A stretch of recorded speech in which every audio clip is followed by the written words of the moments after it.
Bienvenidas, bienvenidos a un nuevo episodio, a un nuevo capítulo del podcast de jardinería y paisajismo. El espacio en donde encontrarás conceptos, técnicas, estrategias y entrevistas relacionadas al mundo de las plantas y de la jardinería para que puedas tener tu jardín más lindo cada día. Hoy nos acompaña en el podcast una persona que es mi rockstar al momento de escribir y de compartir sus conocimientos científicos. Se llama Luis Gual, es doctor en ciencias bioquímicas, es investigador y hay mucho más para conocer de él, que me voy a quedar corto si yo quisiera comentar su carrera. Bienvenido Luis, muchísimas gracias por estar en el podcast. Gracias a vos por la invitación. Como bien sabes, en el podcast hablamos de plantas, también hablamos de paisajismo, hablamos también de emprendimiento, de jardinería y posiblemente haya quien no conozca toda tu trayectoria como investigador también del CONICET. ¿Podrías compartirnos cómo fue que llegaste desde las ciencias bioquímicas a conocer y a estudiar el suelo? Sí, yo estudié bioquímica clínica, soy bioquímico clínico, de los que hacen análisis, los análisis que nos hacemos cada tanto. Y de eso ya me olvidé prácticamente todo. Mejor dicho, no todo, pero en realidad nunca ejercí de bioquímico clínico, yo tenía mucha vocación de hacer ciencia y una vez que me recibí hice mi tesis doctoral con un profesor que me interesaba, me interesaba tenerlo como maestro más que tema, y el tema que él me propuso fue estudiar interacciones entre las bacterias y las plantas, y como ejemplo hice mi tesis doctoral en la interacción entre los rizobios, que son bacterias del suelo que se asocian a la alfalfa y que generan unos nódulos que hay en las raíces y que fijan nitrógeno. Y eso me llevó a estudiar la simbiosis fijadora de nitrógeno, que es un ejemplo en la biología que tiene que ver con la fertilidad del suelo, porque significa la posibilidad de incorporar el nitrógeno del aire, que nosotros estamos rodeados de 80% de nitrógeno en el aire, pero el nitrógeno del aire es un nitrógeno que a nosotros no nos sirve como nutriente, a las plantas tampoco. Únicamente le sirven a algunas bacterias que transforman ese nitrógeno en un nitrógeno orgánico y con eso se arman proteínas y todo lo demás. Entonces me metí en ese mundo de la fijación biológica de nitrógeno, que si bien es un tema de biología, es un tema que tiene que ver con la economía mundial, porque la agricultura, tal como la conocemos hoy, como la conocemos desde el siglo pasado, desde la Revolución Verde, depende de los fertilizantes químicos. Y cuando los precios de los fertilizantes químicos suben por las nubes porque hay un problema con el petróleo, ahí la gente se acuerda y dice, ¿por qué no usamos la fijación biológica de nitrógeno que es gratis? Y entonces se hace investigación, se invierte dinero en ciencia en esos temas. Yo trabajé en esos temas, casi te diría, lo último que hice en relación a fijación biológica de nitrógeno hasta el 2018, o sea que de alguna manera seguí trabajando siempre en eso. Pero después de hacer mi tesis doctoral en la Universidad de La Plata, decidí intentar formarme un poco más afuera. Bueno, la vida hizo que terminara yendo a hacer un postdoctorado en Suecia y a trabajar en árboles fijadores de nitrógeno y en otra simbiosis, que en lugar de ser las bacterias con las que yo había trabajado, son otro tipo de bacterias que se llaman actinomicetes, y es una simbiosis que no es comercial, digamos. O sea, la simbiosis fijadora de nitrógeno de la alfalfa, de la soja, de la arveja, del trébol, es conocida y tiene valor comercial porque de eso depende la producción de los cultivos. Esta otra simbiosis que yo me fui a estudiar a Suecia tiene que ver con árboles y arbustos que tienen impacto en los bosques, en las praderas, o sea, impacto ecológico, no tanto económico. Pero a mí me interesó, hay mucha gente estudiando la soja, estudiando las leguminosas, y yo dije, bueno, me voy a meter en otro nicho. Y así, digamos, averigüé, dije, y acá en la Argentina sobre esa simbiosis no había nadie estudiando, Y cuando busqué un poco más, sí, había una ecóloga en Bariloche, me asocié, ahora somos muy amigos, trabajamos mucho tiempo juntos. Y cuando me volví de Suecia, decidí crear un laboratorio, o sea, tratar de hacer mi carrera y seguí estudiando ese sistema. La vida hizo que de la Universidad de La Plata me fuera a la Universidad de Quilmes, porque se abría esa nueva universidad, era una oportunidad, concursé un cargo de profesor ahí, me ofrecieron hacer un laboratorio, hice eso, hace casi 30 años que estoy allí. Y en ese tema ya dirigí 9 tesis doctorales, 8, la número 9 ya es más sobre suelo. ¿Y cómo llego de ese estudio, digamos, de muy básico? Yo estudiaba relaciones entre plantas y bacterias en un laboratorio, es decir, no iba a buscarlas a la naturaleza, jugaba con eso en el laboratorio, en cámaras de cultivo, publicaba, leía, estudiaba. Y entonces esta simbiosis en los árboles me llevó a estudiar otras simbiosis, otras interacciones que tienen los árboles fundamentalmente, que son las micorrizas, que son hongos que le proveen a la planta el fósforo. O sea, yo por un lado estudiaba bacterias que le proveían el nitrógeno y aparecieron las micorrizas que le proveían el fósforo. Y ahí empecé a generarme una visión que algunos le dicen visión holística, yo digo una visión sistémica, fisiológica. A mí me interesaba, yo no perdía la interacción así muy en detalle. Yo buscaba moléculas que explicaran la interacción, cómo se comunican, cómo sabe una planta que afuera hay una bacteria que quiere asociarse con ella, entre otras tantas, cómo sabe la bacteria que está en la planta y tiene que dirigirse hacia la planta. Ese tipo de preguntas son las que se hace un científico y son las que uno trata de responder. Para entender la naturaleza y además para generar conocimientos útiles que se pueden aplicar en la agricultura, en la jardinería.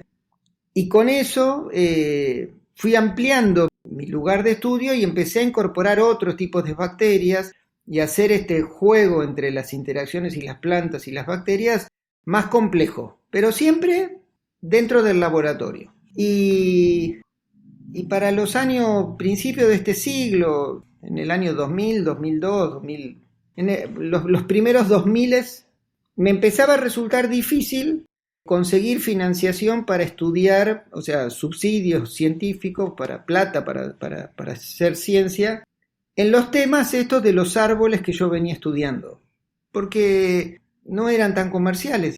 Y así, de alguna manera, la vida me llevó a entrar en contacto con productores agrícolas, productores en siembra directa que tienen un enorme desarrollo en la Argentina. En ese momento era el boom del cultivo del soja, estaba la soja transgénica, o sea, había todo un boom que fue lo que nos rescató de la crisis del 2001. Y cuando empecé a entender de qué se trataba ese sistema del suelo, la siembra directa, vi que ahí yo podía aplicar todos los conocimientos que tenía del estudio de las plantas y las bacterias que venía haciendo desde siempre. Y bueno, me metí ahí, entré en buena comunicación con productores y ahí empecé a estudiar el suelo empecé como en el 2005 y bueno, y ahora sigo mi objeto de estudio es estudiar el suelo, la microbiología del suelo, pero en una mirada más compleja. Y para cerrar un poco la historia, curiosamente ahora estoy trabajando en diseñar análisis de salud de suelo, como para diagnosticar cuando un suelo está sano y genera plantas sanas, comida sana, etc. O sea, es como que al final de cuentas sigo siendo bioquímico clínico, pero ahora hago clínica de suelos. Entonces hago análisis para determinar la salud de los suelos. Esa es un poco mi historia académica. Y ya con esto me dejaste planteadas distintas líneas para consultarte. Una es, ¿cuál es entonces la definición de suelo desde el punto de vista microbiológico? Y algo que he leído por ahí de lo que es escrito es de que no tenemos 4 o 5 bacterias, 4 o 5 tipos de hongos en el suelo, tampoco de que los filamentos que producen las micorrizas son unos pocos centímetros en un centímetro cúbico de suelo, sino que es mucho más complejo de lo que nos imaginamos. Y esa complejidad también te llevó a tomar otro tipo de trabajos o a analizar ese suelo que ya nos vas a describir, porque es muy distinta la complejidad que tiene y hacer el estudio en campo a realizarla en condiciones de laboratorio. Sí, una de las cosas que más me fascinó fue, empezar a entender la complejidad biológica que hay en el suelo. Y eso, además, se cruza con lo que se puede llamar una revolución científica que sucedió a principios de este siglo. La microbiología, nosotros estamos acostumbrados a pensarla, en general los científicos y el común de la gente también, porque nosotros cada tanto nos dicen, bueno, hay que hacerse, uno tiene una infección y te dicen, no, para darte los antibióticos hay que hacerte un cultivo de orina, de sangre, de moco, de lo que sea. Ese cultivo es tratar de encontrar la bacteria en el laboratorio, cultivarla en el laboratorio y ver después qué antibiótico la controla. Esa es la microbiología de Pasteur, es la microbiología, llamémosla clásica. A fines del siglo pasado, gente que estaba estudiando, que se preguntó, ¿cuántas bacterias hay afuera, en el ambiente, en el agua, en el suelo? Y haciendo técnicas de recuento de esas bacterias, se encontraron que casi el 99% de las bacterias que se cuentan de alguna manera con técnicas más o menos sofisticadas al microscopio, el 99% de esas bacterias no las conocíamos, no las podemos cultivar en el laboratorio. Entonces fue una especie de enorme crisis académica. En general nadie sabe esa historia, pero es como decir, viste que uno suele pensar que está todo descubierto, ¿no? O sea que nosotros conocemos todas las plantas, todos los animales, está todo descubierto, ya no hay nada por descubrir. Ya no vivimos la época ni de Darwin, ni de ninguno de los grandes biólogos que descubrían cosas. Bueno, ahora pareciera que está todo descubierto. De golpe y porrazo, la humanidad, algunos locos científicos dijeron, no, disculpen, hay un 99% que no sabemos, o sea, estamos rodeados de cosas que nunca las vimos. Esa microbiología se puede estudiar estudiando el ADN de esos microorganismos directamente. En lugar de cultivar esas bacterias para extraerles el ADN, se extrae el ADN directamente del agua, del suelo. Y lo que la bioquímica, la biotecnología desarrolló son técnicas que permiten hacer la secuencia de ese ADN. Es difícil lo que estoy explicando, pero voy a tratar de ser lo más claro posible. Viste que puede ser en los casos policiales, a mí me gusta mucho leer novelas policiales. Para descubrir un crimen muchas veces dicen, se resuelve con el ADN, porque en el ADN se secuencia el ADN y con esa secuencia, la información genética dice, esta información genética identifica a tal persona. O cuestiones de paternidad. Uno tiene que decidir, bueno, a ver, lo que tenemos con nuestra historia nacional, la búsqueda de los hijos y nietos de desaparecidos. Bueno, a través de la información genética se puede encontrar las relaciones familiares. Ese mismo concepto de información genética se aplica a cada uno de los pedacitos de ADN que uno saca de cada uno de los microorganismos del suelo. Y eso se puede después ordenar como quien ordena una biblioteca. Y dice, pongo todos los libros de un mismo autor, de un mismo tipo, de un mismo idioma. Y eso ordena los distintos grupos de bacterias que hay en el suelo. Y lo que aparece es que en 1 gramo de suelo, una cucharita de té de suelo, una cucharita de tierra, en esa cucharita de tierra hay 10.000 millones de bacterias. O sea, hay más bacterias en esa cucharita de suelo que seres humanos habitando el planeta. En esa misma cucharita de suelo se puede hacer cálculos a partir del ADN. Se estima que ahí hay, aunque no a mí me cuesta mucho creerlo, o sea, más que creerlo, visualizarlo, ahí hay metidos entre 100 y 200 metros de filamentos de hongos.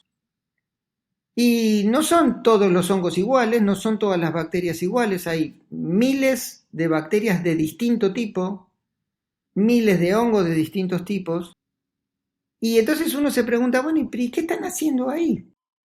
Y lo que hace esa microbiología es lo mismo que hacemos nosotros en el planeta. ¿Qué hacemos nosotros en el planeta? Tratamos de vivir y de reproducirnos. ¿Y qué hacemos? Construimos casas, construimos ciudades, armamos nuestras estructuras donde vivir y generamos nuestros alimentos para poder vivir. Bueno, las bacterias y los hongos hacen exactamente lo mismo en el suelo. Entonces, arman las estructuras con las partículas minerales del suelo y pegamentos que generan las mismas bacterias, arman sus estructuras donde viven. Y así se arman comunidades con distintos tipos de bacterias, como podemos decir, tenemos nuestras comunidades con distintos tipos de personas, de oficios, y esas comunidades hacen funcionar el suelo. Entonces, esa nueva manera de ver el suelo es pensar al suelo como un sistema vivo, no como un sistema que es un polvo mineral que hay que agregarle agua para que aparezca el nitrógeno y el fósforo y las plantas absorban los nutrientes minerales. Nosotros aprendimos en la escuela, estamos muy acostumbrados a pensar el suelo como algo mineral, como algo que es como las sales. Y que entonces cuando el suelo pierde fertilidad, ¿qué hacemos? Vamos al negocio y compramos fertilizantes químicos y le agregamos nitrógeno y fósforo como fertilizante químico, que es lo que yo digo, usamos al suelo como un florero. Y el suelo es muchísimo más que eso. El suelo es un sistema vivo que, como con la historia mía que te conté al principio, toda esa microbiología interacciona con las plantas a través de las raíces. Y eso hace que la vida ocurra en el planeta. Además, las bacterias y los hongos y los microorganismos están en el planeta hace 3.500 millones de años, muchísimo tiempo antes que nosotros, que los animales, que las plantas. O sea, las especies más exitosas para vivir en el planeta Tierra son los microorganismos. Tal es así, y con esto que te decía de que se descubre esa microbiología invisible, que esto que te cuento de la microbiología que hay en el suelo y que hace funcionar al suelo, nos está empezando a cambiar la manera de pensarnos a nosotros mismos, a las plantas y a los animales. Nosotros, como seres humanos, tenemos más células de bacterias en todo nuestro cuerpo que células humanas. Entonces uno se puede preguntar, pero ¿y entonces qué somos? ¿Somos seres humanos o somos un ecosistema bacteriano? Claramente somos organismos que nos podemos definir como animales, seres humanos, lo mismo pasa con las plantas, pero para dar una idea gráfica, entre esas bacterias que nosotros las que más conocemos son las bacterias que tenemos en los intestinos, porque son las que nos ayudan a digerir los alimentos, pero también tenemos bacterias en la piel, y las bacterias que tenemos en la frente o en la cabeza son bacterias preparadas para resistir a la luz ultravioleta del sol. Y las comunidades de bacterias que tenemos en la cabeza son distintas a las comunidades de bacterias que tenemos en la planta de los pies, que son bacterias adaptadas a la falta de luz, a la humedad. ¿Qué hace eso? ¿Nos sirve para vivir mejor? Bueno, la ciencia está tratando de descubrirlo. Por ejemplo, para darte una idea, cuando nosotros nos lastimamos y nos cortamos, ¿qué hacemos? Bueno, nos limpiamos y esperamos porque tenemos el poder de que nos cicatrizamos. Cuando se han hecho estudios con animales, cuando vos tenés una piel que está una piel natural como la que tenemos nosotros, por más que nos lavemos con jabón, estamos llenos de microorganismos, ¿no? Esa piel habitada por microorganismos se cicatriza rápido, normalmente. Cuando vos tenés una piel estéril, muy desinfectada, digamos, recontra pasada de alcohol en gel, esa piel que no tiene microorganismos, que vos decís, como dice mi hermana, Luis, dejate de jorobar con los microorganismos, que hay que cuidarse y lavarse con alcohol en gel. Le digo, está todo al revés. Esa piel libre de microorganismos tarda muchísimo más en cicatrizarse.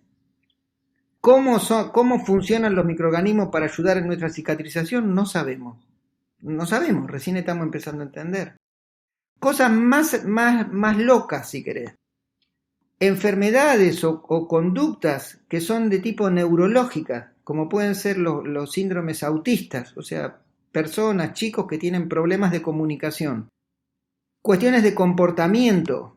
Bueno, se han estudiado en animales que de acuerdo al microbioma que tienen, ahí metí una palabra nueva, ahora después la explicamos, pero de acuerdo a los microorganismos que tiene distintas conductas. Y entonces uno dice, bueno, pero ¿por qué? Bueno, no sabemos, pero porque los microorganismos forman parte de nuestro organismo. Y así se va mezclando esa complejidad de los microorganismos del suelo con nuestra también manera de vernos a nosotros mismos, de mirar a las plantas. Es toda una especie de revolución científica de conocimiento. Esto me lleva entonces a pensar en distintas cosas. Por un lado, las plantas tienen distintos tipos de microorganismos, hongos, bacterias, debajo del suelo, en las cercanías y en contacto con las raíces, y otras en la parte aérea, que van a estar adaptadas a que le dé el sol y todas las condiciones que van a tener diferenciales desde el cuello de la planta para abajo y para arriba. Por otro lado, también algo que me quedó en la cabeza es que cada suelo, entonces podríamos llegar a decir que tiene su propio ADN dependiendo de los microorganismos que están allí. Y la tercera, en realidad hay muchas cosas que fueron surgiendo como pensamiento, es de que cuando nosotros tenemos, ya que vamos a hablar, enseguida te voy a hacer una consulta respecto al suelo, pero si tenemos un suelo sano que va a alimentar hortalizas, por ejemplo, si tenemos una huerta urbana que van a estar sanas, cuando nosotros comemos esa lechuga o cuando consumimos alguno de los órganos de reserva que están a nivel subterráneo, por ejemplo un tubérculo, una papa, vamos a estar consumiendo también microorganismos que van a terminar formando parte de ese ADN microbiológico que tendríamos en el cuerpo. Exacto. Sí, esa transitividad, esa conexión que vos estás planteando entre la microbiología del suelo, la microbiología de la planta, la microbiología de los alimentos y la microbiología de los que comemos esos alimentos, eso es lo que genera uno de los conceptos actuales más modernos, llamémoslo así. La política científica está detrás del concepto que se llama una salud. ¿A qué se refiere el concepto de una salud? Se refiere a que cuando hablamos de salud, no hablamos de la salud humana o la salud de las plantas, sino de la salud de todo el sistema. Por eso, esos microorganismos que están presentes en el suelo, cuando uno crece una planta o en un jardín, la raíz de la planta secreta hacia afuera de la raíz sustancias orgánicas, azúcares, aminoácidos, que son alimento que la planta sintetiza, pero una parte la larga hacia afuera a través de las raíces. Eso genera mucha riqueza de alimento alrededor de las raíces y hace que los microorganismos que están en el suelo presentes se acerquen, viajan hasta las raíces y colonizan ese lugar, porque hay mucho recurso. Es lo mismo que pasa con la humanidad. ¿Dónde está la riqueza? En las grandes ciudades. Entonces, ¿qué hacen las poblaciones en general? Las poblaciones migran hacia los lugares donde hay riqueza. Bueno, el mismo comportamiento aparece con los microorganismos en el suelo alrededor de las raíces. Las raíces son un lugar de riqueza química, de riqueza de nutrientes. Entonces ahí se arma una comunidad de bacterias alrededor de las raíces y sobre las raíces. Algunos de esos microorganismos entran en las raíces y después viajan por la planta y colonizan el interior de la planta. Algunos de esos microorganismos que están en el interior de la planta van a terminar en los órganos de la planta, en las flores, en las semillas, en los frutos. Entonces, esos microorganismos, la composición de microorganismos de la parte de la cual nosotros usamos como alimento, hoja, lo que quieras, pensalo en hoja, frutos, semillas, tallos, nosotros comemos distintas cosas. A eso nosotros vamos a estar ingiriendo esos microorganismos en nuestro cuerpo, y está mostrado que cuando uno maneja un cultivo en forma natural, orgánica, la microbiología asociada a la planta, a la raíz, está llena de microorganismos que se llaman probióticos, que van a promover el desarrollo de esa planta y que van a controlar potenciales patógenos y potenciales enfermedades. Aparentemente esa microbiología sana, bueno, se traslada a las partes que funcionan como alimento y eso también se traslada a los que se alimentan, sean los animales o el hombre. Entonces hay todo un concepto de salud humana que arranca en la salud del suelo. Y eso plantea un enorme problema para la humanidad o una enorme pregunta para la humanidad que es, pero si la salud humana arranca en la salud del suelo, ojo con lo que hacemos con el suelo. Porque el hombre hace con el suelo como si el suelo fuera tierra para hacer ladrillo. Y el suelo es un sistema vivo y forma parte del origen de su propia salud. Entonces, eso es lo que está, viste que ahora se habla mucho de, bueno, hay que hacer agricultura sustentable, hay que tender hacia lo orgánico, hacia lo agroecológico. Bueno, es muy interesante porque no quiere decir que todo el modelo de fertilizantes químicos que usamos hasta ahora no sirve. Obviamente que sirve. Y sirve y funciona. Pero cuando uno utiliza todo un modelo basado en fertilizantes químicos, está dejando de lado la biología. Entonces la biología se acomoda de una manera que es como decir, tengo las cosas fáciles, bueno, entonces no trabajo. O me organizo de otra manera. Entonces ahí es donde la ciencia está tratando de aprender cómo hacer para promover que la naturaleza funcione mejor y que nos sea útiles a nosotros. Un poco de eso se trata lo que está sucediendo con el entender la microbiología del suelo, la microbiología de las plantas y toda esta cuestión asociada a la salud como un tema único y un tema que trasciende de un organismo a otro y la propiedad transitiva es a través de esos microorganismos. Otra de las cosas que también por ahí estaba pensando es que ese conjunto de microorganismos asociados a las plantas que se encuentran en el espacio en donde están las raíces, en la rizósfera, tanto en la cercanía como en contacto con las raíces, van a depender la variedad en función de las plantas a las que están asociadas. No es lo mismo si yo tengo un rosal, a si tengo un laurel en flor, a si tengo una lechuga.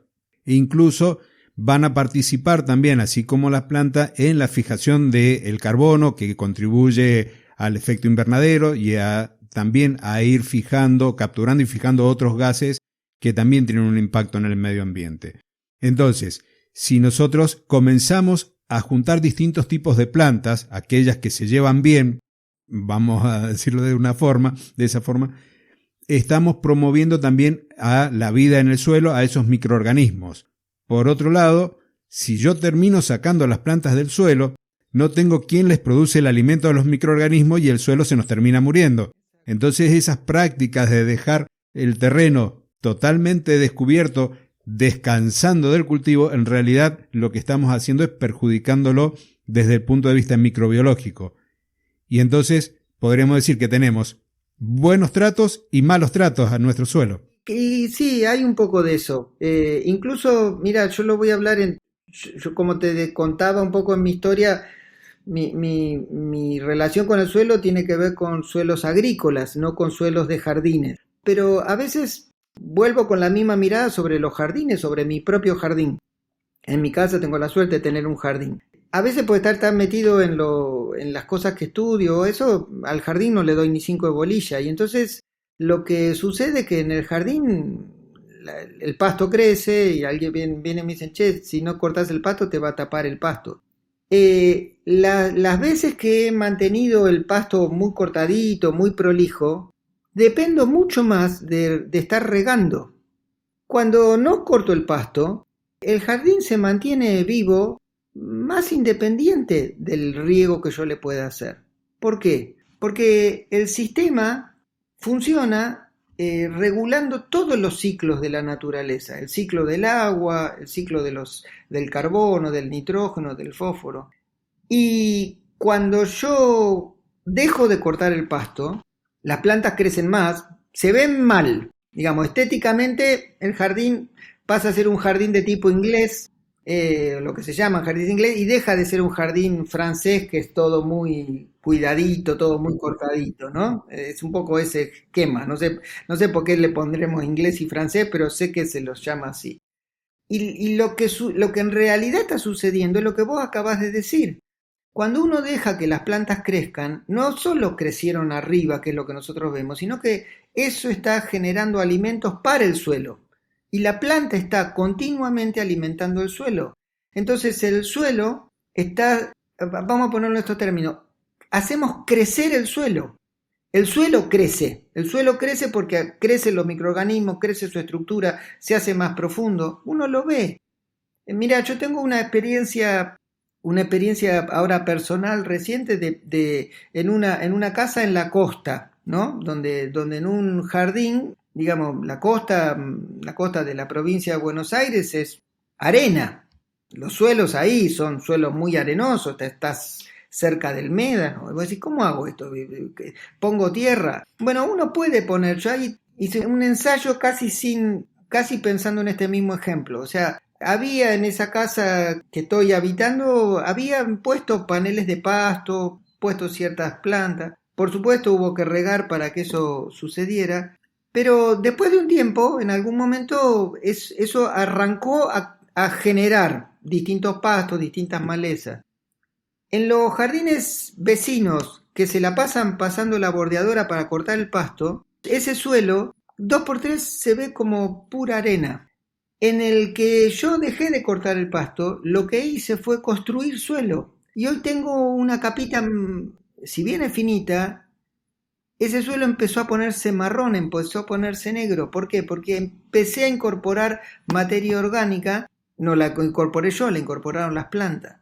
Es decir, eso que uno dice que teoriza, se puede aplicar en el propio jardín, porque construir suelo significa eso, significa permitir que las plantas incorporen todos esos nutrientes en el suelo y que generen biología en el suelo.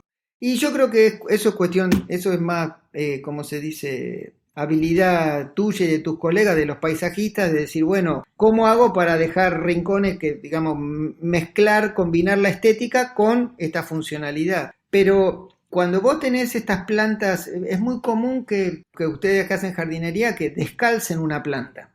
¿Qué pasa cuando vos descalzás una planta y tenés la raíz en la mano? La raíz está llena de tierra pegada. Esa tierra pegada a las raíces es lo que se llama la rizosfera. O sea, el suelo influenciado por la raíz de la planta.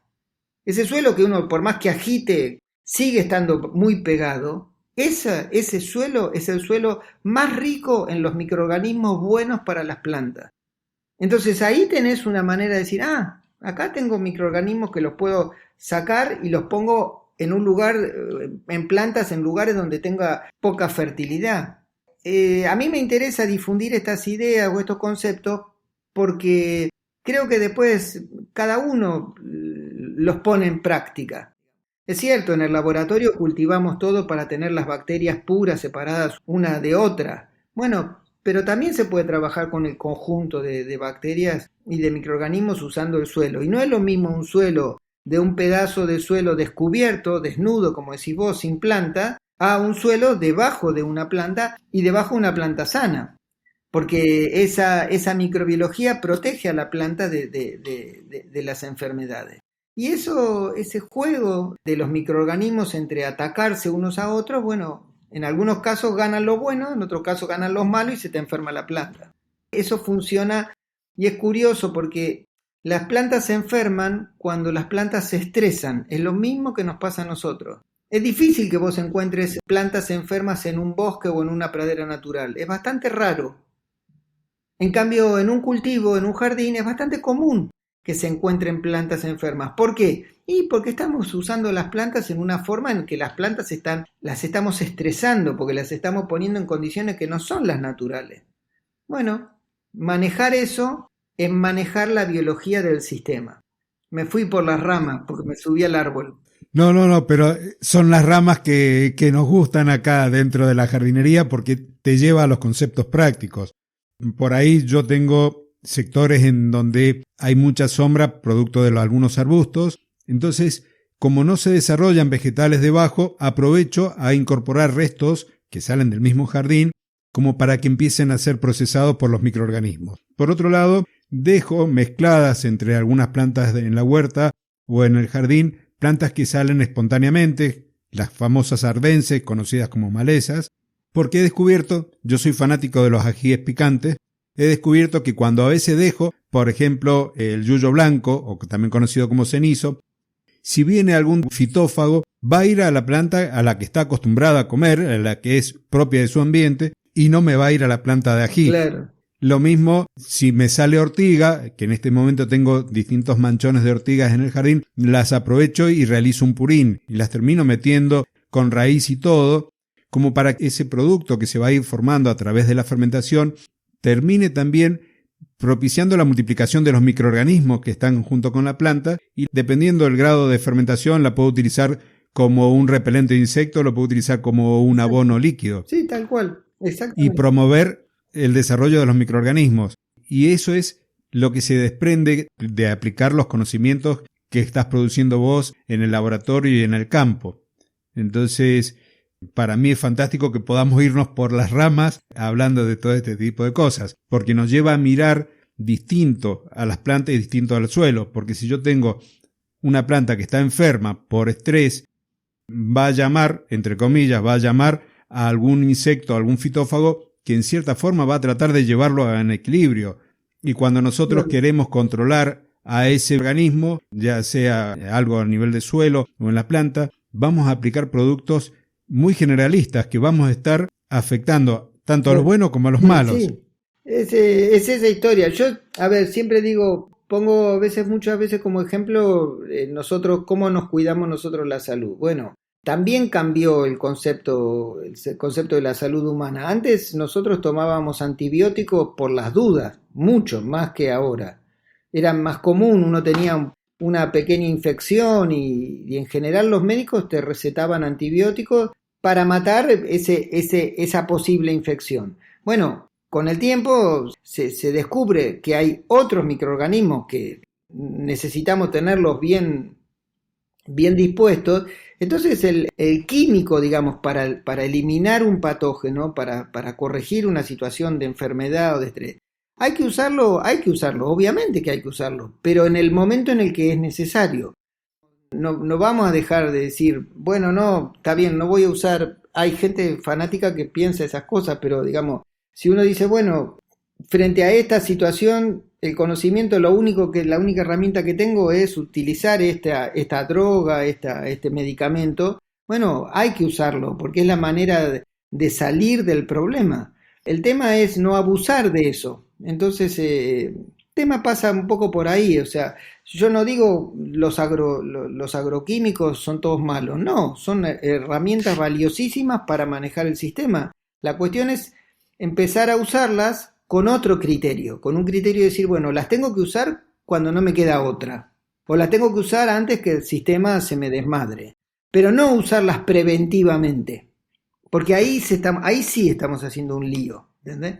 Cuando uno las usa preventivamente y eso que acabas de decir vos, uno termina afectando microorganismos o parte de la biología de ese sistema que no son lo que uno quiere afectar, pero bueno, los afecta igual. Un ejemplo típico es el de los fungicidas. Uno en general usa fungicidas porque hay muchas enfermedades que son por desarrollo de hongos. Bueno, pero los fungicidas, entre otras cosas, en un jardín, en una plantación, en un sistema, van a afectar también a las micorrizas. Y las micorrizas son hongos que se asocian con las raíces de las plantas, que son muy importantes para la nutrición de la planta, porque esos son hongos que entran en las raíces, que vendrían a ser como extensiones de las raíces hacia el resto del suelo, hacen que la exploración de las plantas sea mucho más extensa en volumen en el suelo, y además las micorrizas tienen la capacidad de conectar por sus propios filamentos, conectar una raíz con otra, como que hacen cableado de internet entre distintas plantas, y eso hace que el sistema funcione de otra manera. Bueno, cuando uno agrega fungicidas en exceso, y esas micorrizas también se mueren. Impresionante. Y como cierre ya de la entrevista, no te quiero robar mucho más tiempo, podemos decir que la naturaleza en general termina siendo generosa con el ser humano al momento del restablecimiento de la recuperación de un suelo.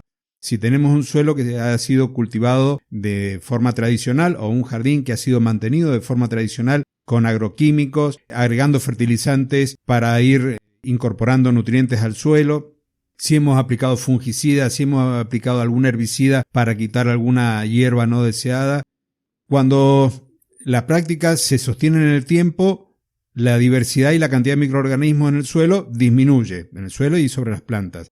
Pero cuando empezamos a modificar nuestras prácticas y utilizar un agroquímico cuando es pura y estrictamente necesario, porque se nos fue de manos la situación, el suelo termina, en cierta forma, regenerándose sí, o regenerando su vida. Sin duda, sin duda. Sí, el suelo tiene capacidad de regenerarse. Eso yo lo vi. Lo he visto en suelos agrícolas totalmente, digamos, muy degradados, que perdieron estructura física. Lo que es muy importante es, por un lado, tratar de bajar esos agroquímicos, pero lo que es muy importante y más, me parece que es más importante que manejar los agroquímicos, es intensificar el uso del suelo, es decir, cultivar más y rotar. O sea, diversificar, si uno pone plantas diversas en la rotación del suelo, contribuye, es como si decimos que las plantas alimentan el suelo, estamos haciendo una alimentación más diversa, una alimentación más rica al suelo. Bueno, esa rotación de plantas, esa diversidad de plantas, es el secreto para generar diversidad microbiológica y que el suelo se regenere. Y eso ocurre, es así. Muchísimas gracias, Luis. No sé si querés agregar algo que haya quedado por ahí en el tintero que se pueda aplicar a la jardinería. Creo que hablé una enormidad, siempre me pasa lo mismo. ¿Qué va a ser? Yo contentísimo de haberte tenido acá en el podcast, de haber podido charlar contigo y aprender, porque sos un libro abierto hablando de todo esto que tiene que ver con el suelo, con los microorganismos que llevan a la fertilidad natural y a tener un mundo más sano y en equilibrio como corresponde, más parecido a lo que la naturaleza hace por sí mismo.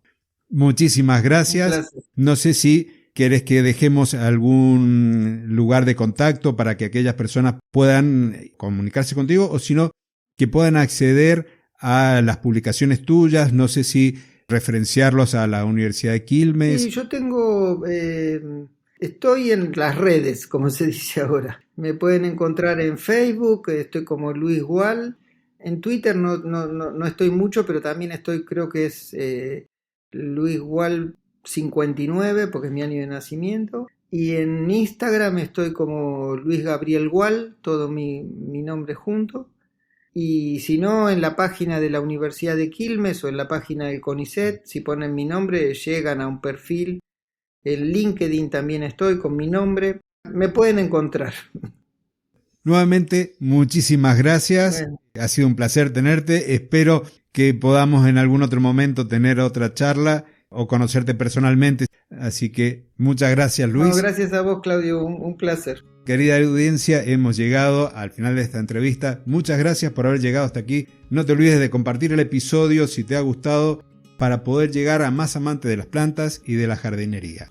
Nos encontramos la semana que viene. Muchísimas gracias.